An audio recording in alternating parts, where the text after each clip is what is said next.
Perhaps everything we need to know for a happy life was learned in kindergarten, but things operate a little differently in the workplace.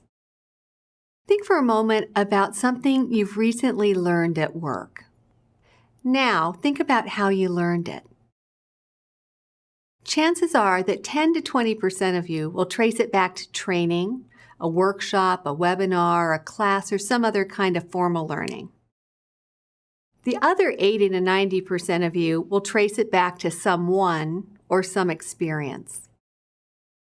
There's a lot of talk right now about 70-20-10, this notion that organizations should structure their learning in such a way that 70% of the learning occurs through experiences on the job, 20% occurs through relationships, and the other 10% occurs through formal means.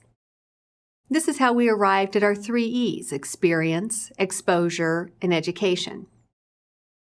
So how did this 70-20-10 rule come to be? There are a couple of different schools of thought.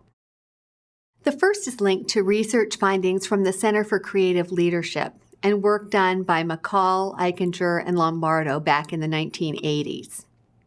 A second school of thought traces the 70-20-10 rule back to statistics from the U.S. Bureau of Labor Statistics and a 1998 report that suggested that people learn about 70% of their jobs informally. But the 70-20-10 rule actually originated with the work of Professor Alan Tuff at the University of Ontario back in the 1960s. Now, more recently, Jay Cross published Informal Learning, in which he expressed that 80% of learning within an organization is informal and the other 20 is formal. So 70-20-10, 80-20, the magic is not in the numbers. The magic is really in the mix of the 3 E's. Not all learning needs to happen in the context of formal education.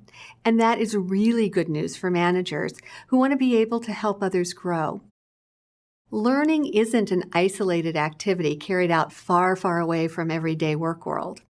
Work and learning are married, which gives creative, opportunity-minded managers nearly unlimited ways to help develop employees, heighten job satisfaction, enhance retention, and deliver organizational results.